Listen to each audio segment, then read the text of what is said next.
Let's hear her track now then from 2017. Well, ar gyfer y penblwyddyn. Wanna cut me down. Southbound accident at 26. Together we'll dance through this. Over everything to feel.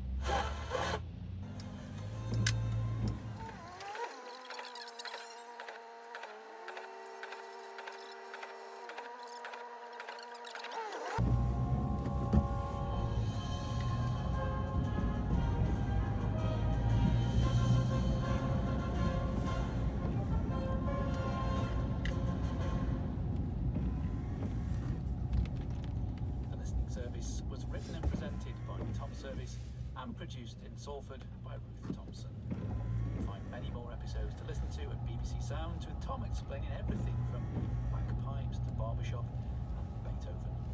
And next week he'll be back with everything you need to know about the synthesizer.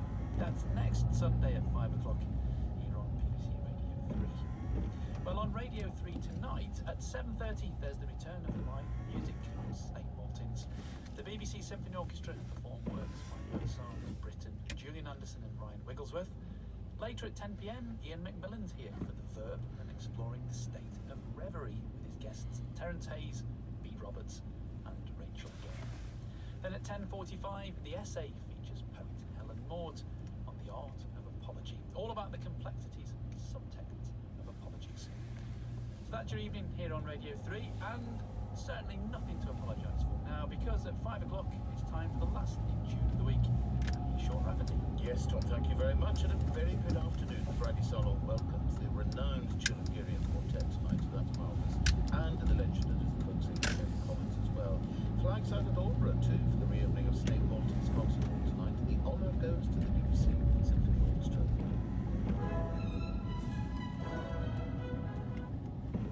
BBC and ITV for the next 4 years after a deal is agreed in principle.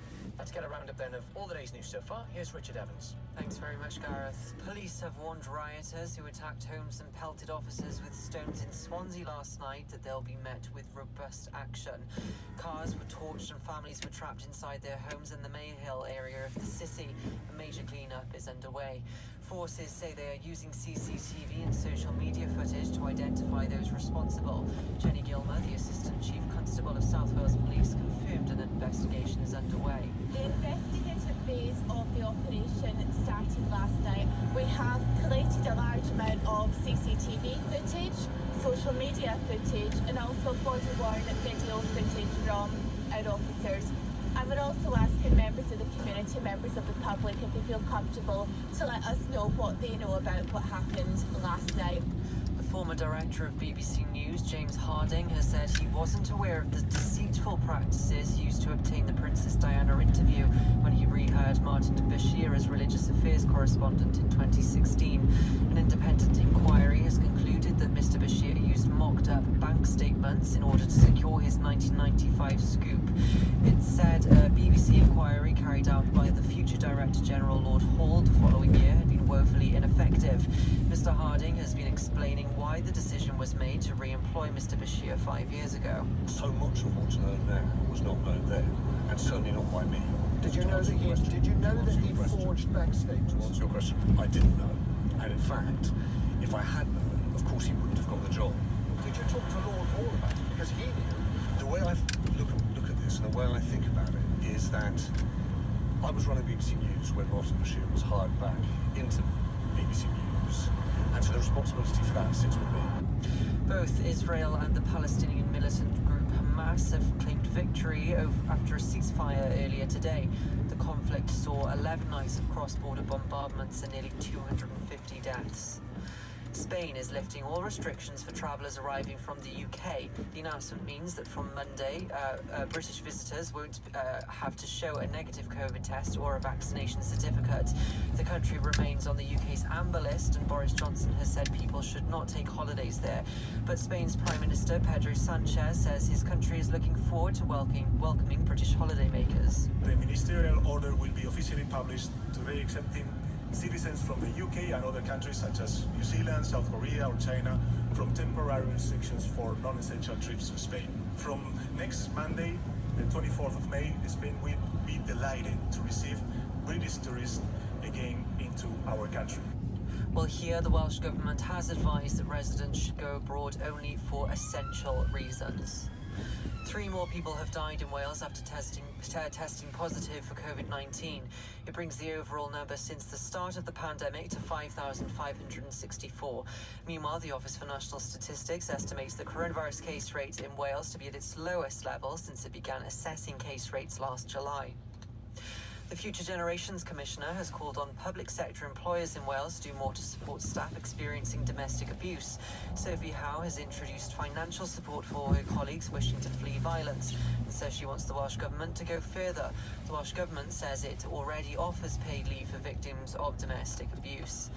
And the Eden Project has unveiled detailed plans for a second site in Scotland. The eco-charity has signed a deal which could transform the site of a former gasworks.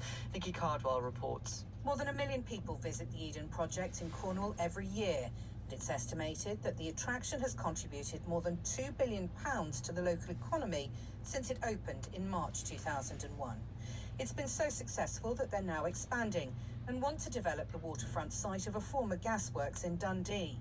The plans draw inspiration from the city's historic trades and include walled gardens and a showcase of new ways to grow plants. The Eden Project says the development should create 500 jobs and generate £27 million a year for the region. It's the first step in a big expansion. They also have plans for attractions in Morecambe, Londonderry and Portland.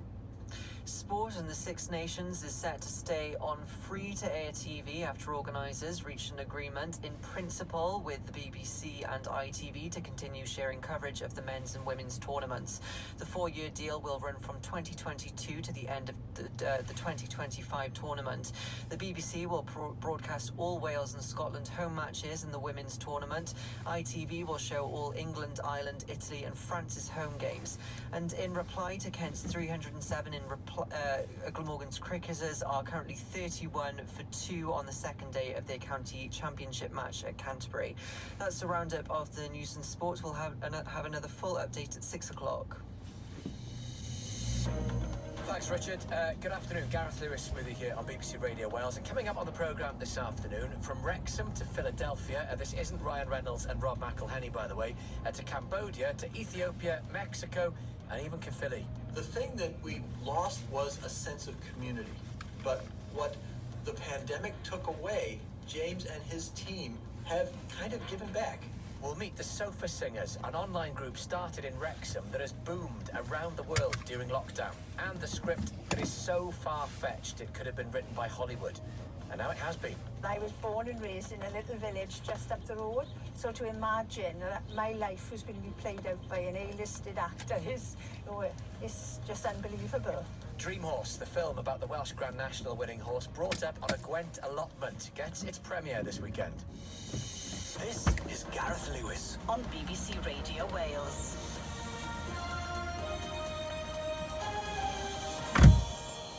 Police then have promised to take robust action against anyone involved in last night's rioting in Mayhill in Swansea. Cars were set alight and rolled down a hill, windows smashed with bricks, and police officers attacked by a crowd with stones. Some people living there have criticised the police response, saying no one came to help them. Adam Romain told BBC Radio Wales he was attacked after trying to protect his own vehicle. I tried to stop my car from catching fire, essentially. That failing, me realising I was putting myself in danger then, these bricks flying at me, I basically went inside, and from behind the door I was watching everything. And they very boldly then, just one by one, were coming to the front door and lobbing these bricks straight through the glass door, straight at me. They had no fear whatsoever. No fear.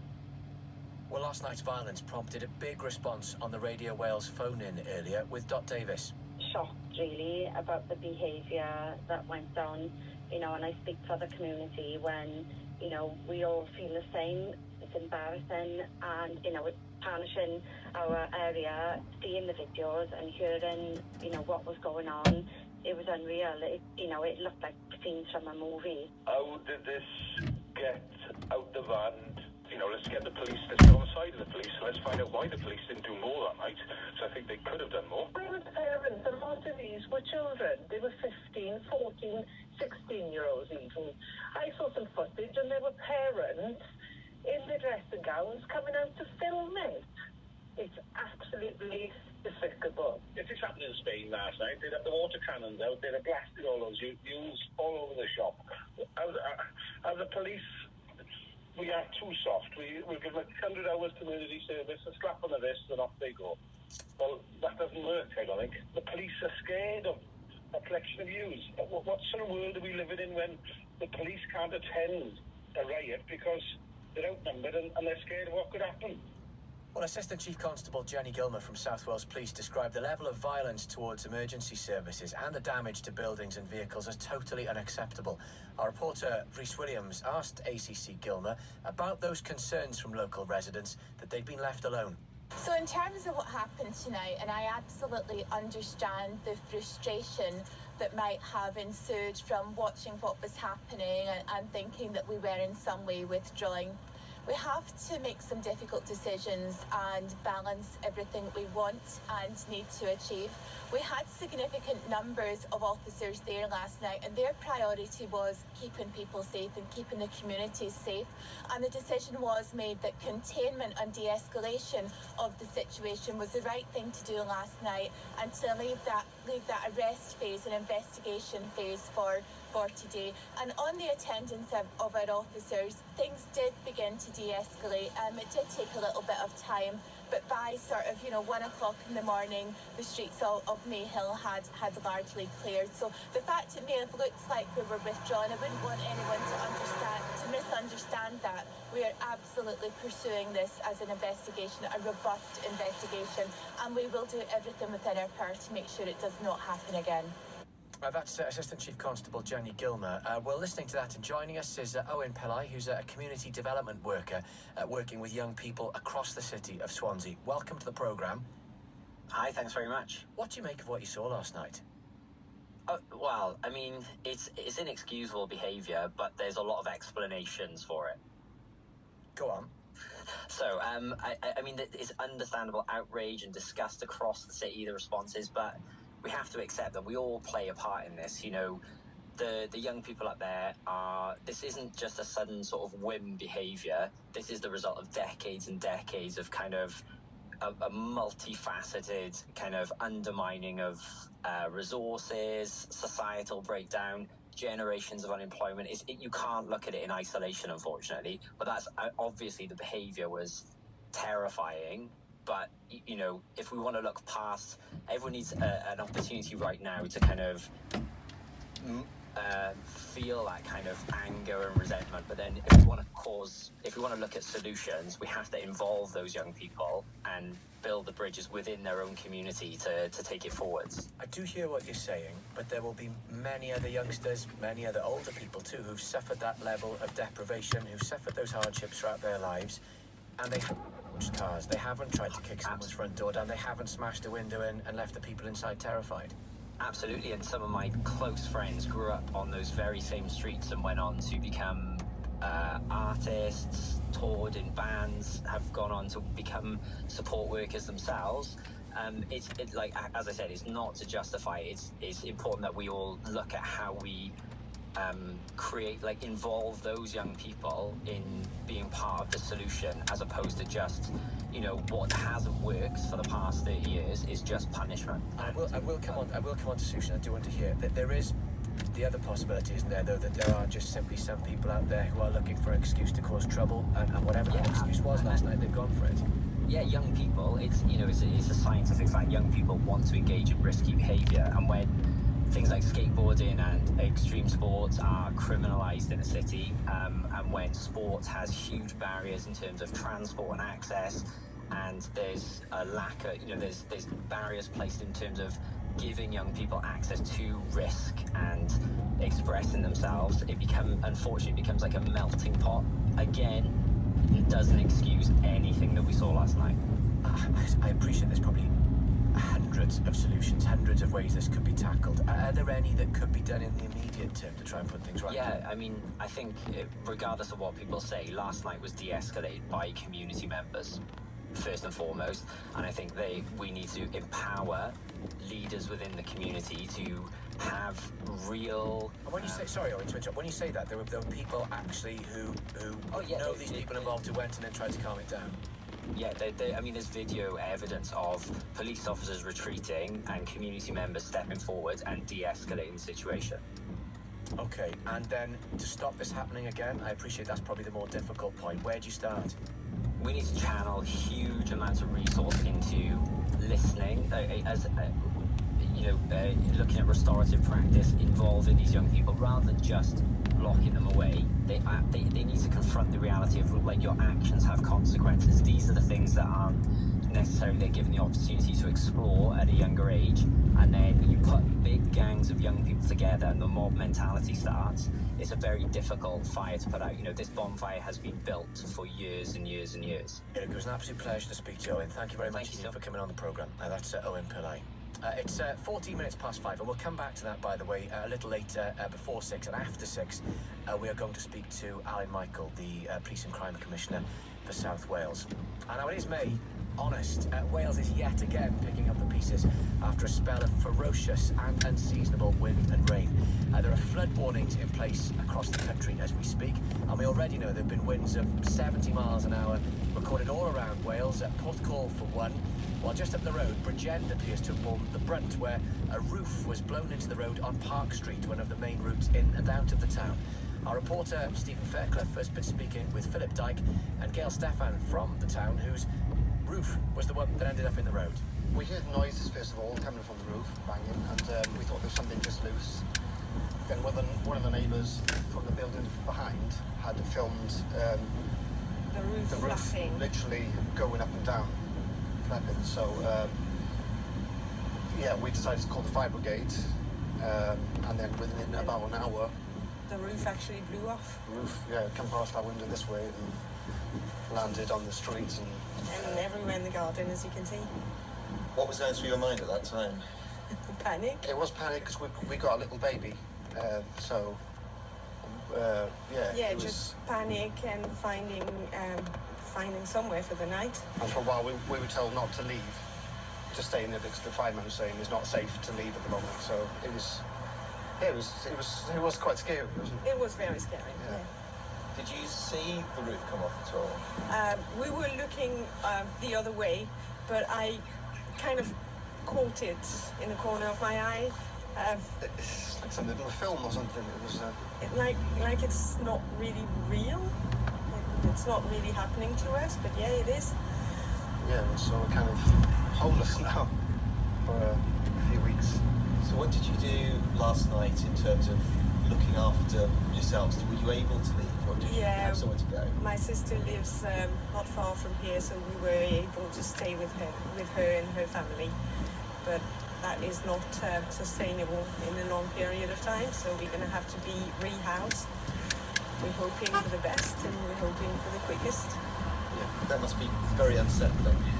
Extremely. Yeah, definitely. It's been safe again, particularly with the baby. So she didn't know what was going on. Well, we didn't. No. Yeah, if it was just us, it wouldn't be so bad, but with her, it's a worry, isn't it? It is. Oh, that's a horrible experience for Philip and Gail in Bridgend, who lost their roof in the winds. And it's not quite over yet, actually. The travel news is coming up in about 5 minutes' time here on BBC Radio Wales. Derek is with us with a full weather forecast just before 5:30. Fingers crossed the worst of it is actually done and dusted. I know there has been a sigh of relief for rugby fans this afternoon who've been worried that the Six Nations might move to pay TV. The tournament now looks set to stay on terrestrial telly for the next 4 years. The BBC will broadcast all Wales and Scotland's home Six Nations matches in the men's tournament from 2022 and the whole of the women's tournament. ITV will show all England, Ireland, Italy and France home games. Now, there have been a school of thought that because the unions are cash-strapped because of COVID, no spectators in the ground, no pints bought, no merchandise bought, and there would be strong pressures to sign for the big bucks with a satellite or online broadcaster, but they're sticking with what they know. Simon Thomas is rugby correspondent for Wales Online. Now, Simon, I've seen you dip your toe into the online world on this and arguing about where rugby should be, pay TV with more money or the bigger reach of terrestrial. Good luck tonight if you dabble back in that again. Are you surprised, or did you think this was going to come? First of all, Guy, you must be having a party at BBC Wales with that news. That's a boost. I mean, it's a boost as well, I suppose, for the majority of Welsh rugby fans, if I'm being honest. You know, I sort of gauged opinion on this, and I would say certainly the majority were in favour and wanted to see the Six Nations stay on terrestrial television. I mean, people use the phrase free to air, which perhaps is a little bit ambiguous because there is a licence fee involved, but the key here is accessibility, isn't it, really? I mean, I've spoken a number of times to Kevin Brennan, the Cardiff West Labour MP, who's been a vociferous campaigner, you know, for the tournament to stay on terrestrial television. He's argued very strongly about the cultural significance of it, pointing to the viewing figures and how it really sort of grabs the attention of the Welsh public. And his argument is that it, you know, and a lot of other people's argument is that if it went off free-to-air terrestrial and went behind a pay TV wall, that it would lose its profile and it would lose its significance. I mean, a lot of people point to cricket, you know, as an example, perhaps of maybe participation numbers going down when the sport goes to paywall. But yeah, I think it's been coming for a little while. Since about March, this seemed to be the direction of travel. It would be, though, very interesting to know, especially you know, Gar, what exactly was on the table in terms of alternative offers for pay TV. That's I know nothing of these things, Simon. I keep my head below the political parapet, having had it shot at so many times over the years.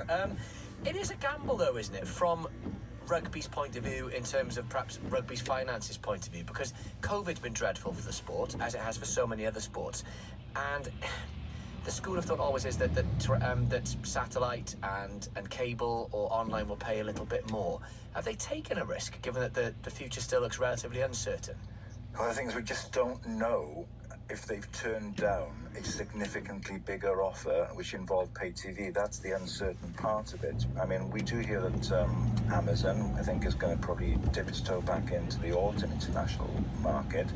But I think probably one of the things with this, guys, that as part of the agreement, although the Six Nations isn't on the A list, what we call the crown jewels, the one that have to stay on terrestrial television, I think there was an agreement in place that if they were to go to pay TV, there would only be a certain number of games could go to that. It wouldn't be the whole shebang, you know, to protect, I guess, the sort of the profile of the Sure, and Simon, you hit the nail on the head earlier as well, the cultural significance. I mean, the viewing figures I can talk about, you know, over 1 million people watching Wales games in a population of 3 million. It's almost inconceivable that it would be difficult to find that on TV in the future, and now it won't be. Yeah, I mean, the big thing, I suppose, the unknown bit of this, guys, it's very hard to know what would have happened if it had gone to pay TV in terms of public interest and in terms of participation. Because if you look at football, it's on pay TV, still very popular. If you look at cricket, pay TV, people argue it suffered. What would have happened with rugby? I suppose the general point is that we won't have to worry about that for 4 years because the new deal is in place. And, you know, in terms of the image of the game, the profile of the game, it will benefit from it. Just what it means financially moving forwards. Well, I hope that hopefully BBC and ITV have come up with a nice lucrative deal. Let's see what happens, Simon. I suppose one day the figures will come out. Yeah, and look, it's funny talking about watching rugby on TV. I think most people can't wait to actually get back in person and watch a rugby game, and fingers crossed there's not that long to wait now. That's Simon Thomas, rugby correspondent for Wales Online, with that news that it is subject to contract. The Six Nations is going to stay on the BBC and ITV for the next 4 years. Brings us to 22 minutes past 5.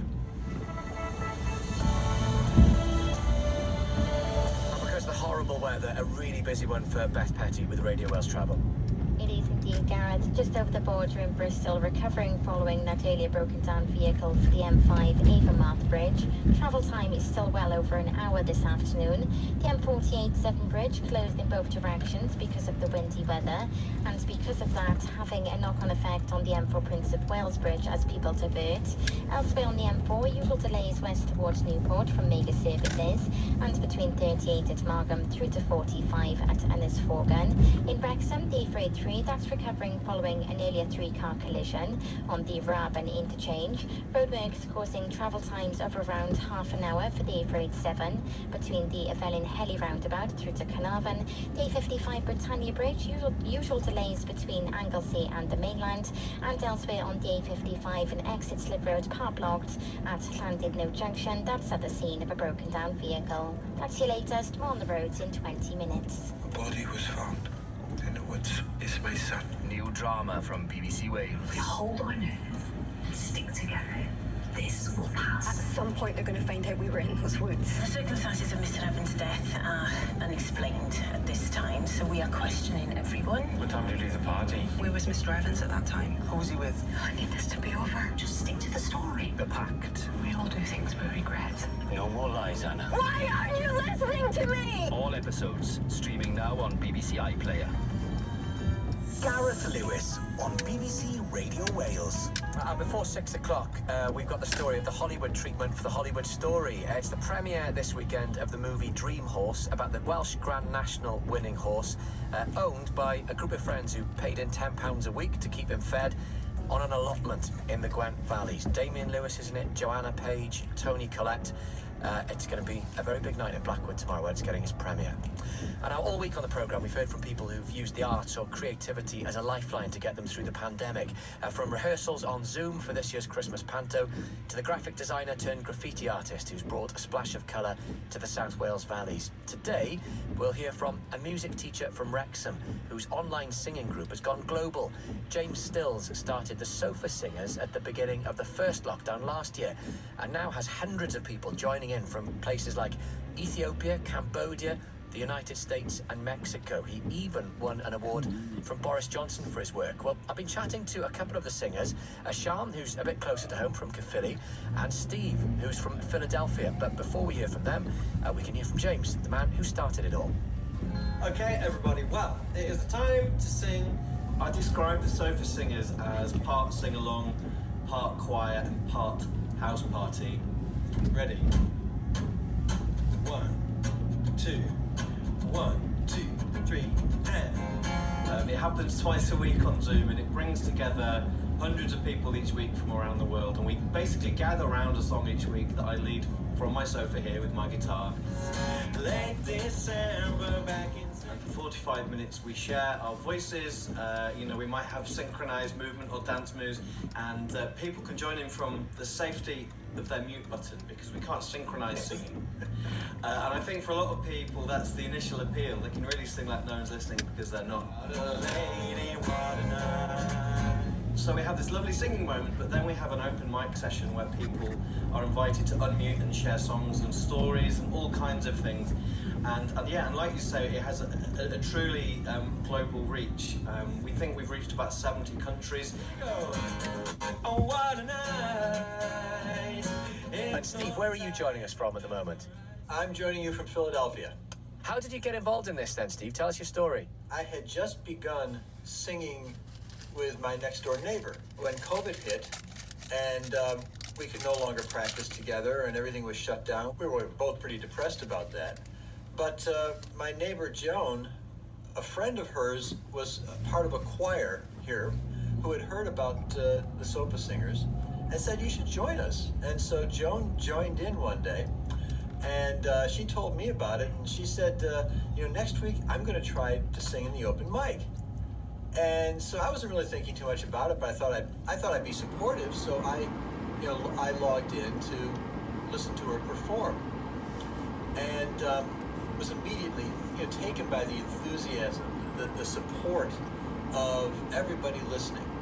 And I think it was James the next week that I decided to try to toss my hat in the ring, and I did a song, and just instantly, completely, and totally hooked.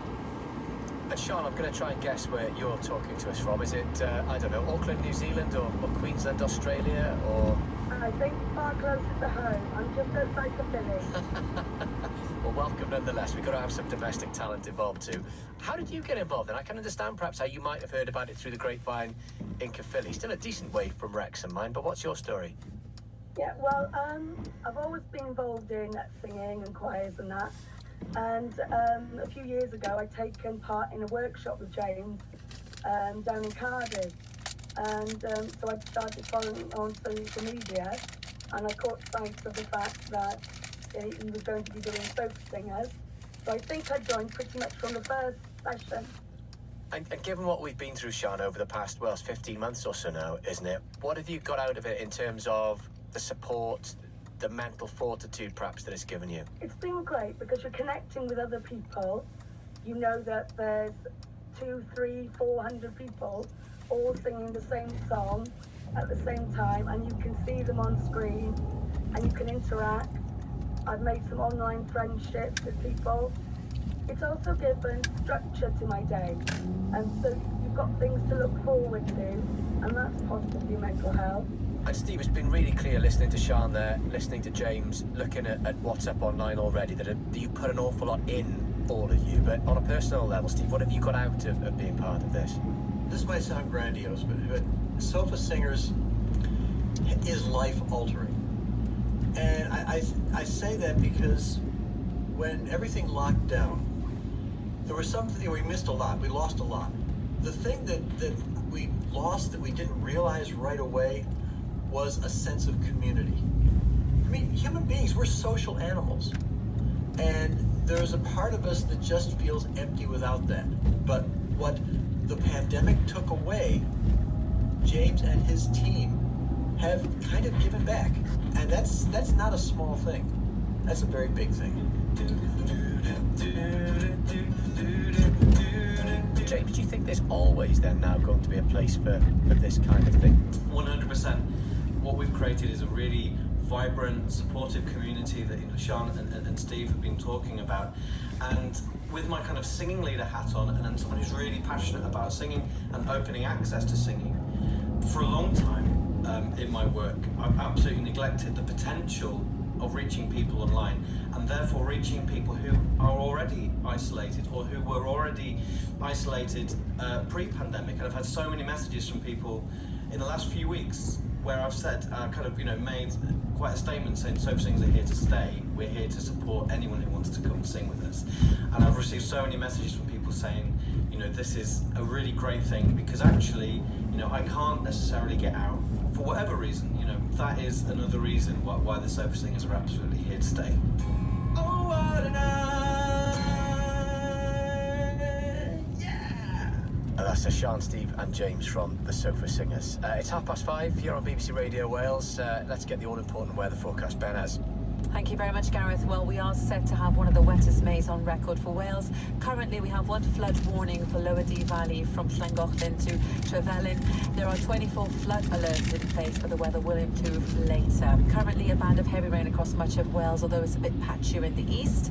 That rain will move west to east, and then the weather should become calmer and drier as the night goes on. So the wind and rain will continue to ease. The country should become drier, especially across the south later. Lows of 6 to 9 Celsius with moderate northwesterly winds overnight. Tomorrow, a brief rest from the wet and windy conditions. A cloudy start. There'll be a few showers in the morning, but becoming drier and sunnier as the day goes on with light to moderate northwesterly winds. It will feel a little bit warmer than today as well in the sunshine with highs of 10 to 14 Celsius. By Sunday, it's another disappointing day. Cloudy start with a few showers, and then a band of more persistent rain will come in from the west. Some heavy pulses likely, but I am hopeful of seeing something drier and brighter in the west before sunset, and it's another gusty day, gusts of up to 50 miles per hour likely. This is Gareth Lewis on BBC Radio Wales. It's not getting much better, is it? Thank you to Ben. Let's get around to then of the day's news so far. Here's Richard Evans. Thanks very much, Gareth. Police say rioters in Swansea will be met with robust action after they attacked homes and vehicles in the Mayhill area last night. A major clean-up is underway after cars were burnt out and windows smashed in. The Prime Minister has urged the BBC to take every possible step to address problems raised in a critical report into its handling of the Panorama interview with Princess Diana in 1995. An independent inquiry has concluded Martin Bashir used mock-up bank statements in order to secure his scoop. Spain is lifting all restrictions for travellers arriving from the UK, meaning visitors won't have to show a negative COVID test or vaccination certificate, but the country remains on the UK's amber list, and the Welsh Government has advised residents should go abroad only for essential reasons. And the Six Nations is set to stay on free-to-air TV after organisers reached an agreement in principle with the BBC and ITV. The 4-year deal will run from 2022 to the end of the 2025 tournament. That's a roundup of the news. We'll have a full summary at 6 o'clock. And a bit more sport in about 5 minutes' time here on BBC Radio Wales. We're looking ahead to Swansea City's Championship playoff semi-final against Barnsley tomorrow. Before that, though, we're going to hear now from someone called Eva, which isn't her real name. Eva is a domestic abuse victim who was fired because it impacted her work. She now says employers need to support rather than punish staff. She'd endured years of abuse in her marriage. Eva has been speaking to BBC Wales, but her words are spoken by an actor to protect her identity. Work was the only place I was safe. They knew about the abuse because sometimes I would turn up with a black eye. I tried to hide it, but colleagues saw it and asked if he did it to me.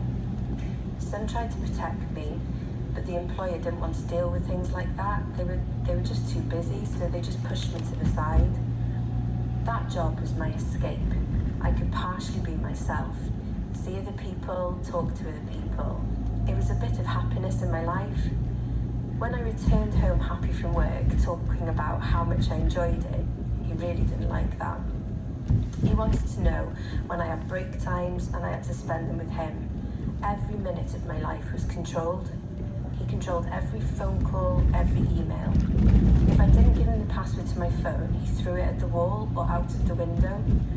I missed a lot of time off work because he locked me in a room. He controlled my phone and took it from me, so I couldn't even phone work to explain why I wasn't there. How do you explain a situation like that? In the end, my husband didn't let me go, and the company just said, "Thank you very much, goodbye." Sometimes it's hard to admit what's happening to you. It's embarrassing. Well, our Home Affairs correspondent, Jenny Rees, has been speaking with Eva. I've got to say, Jenny, it's a pretty chilling listen. Is her experience unusual? Sadly, no. I mean, that's not to say that it's all bad. I do think the focus on domestic abuse over the last few years has prompted a real change in attitude. So there's some really positive work going on to better support those experiencing abuse like Eva. But I spoke with Llanmai, the charity now. They've been doing a lot of work in this area, both in supporting the victims, but also that work with firms giving training to them, for example. Now, some of the worst examples that they've seen included these punitive measures, as happened with Eva. So where people's performance has been affected, has dipped, they will have that kind of the bosses coming in and taking action. One victim told her bosses she simply couldn't be on the shop floor, for example, if the perpetrator walked into the store where she worked. Now the employer told her she'd be sacked if she left.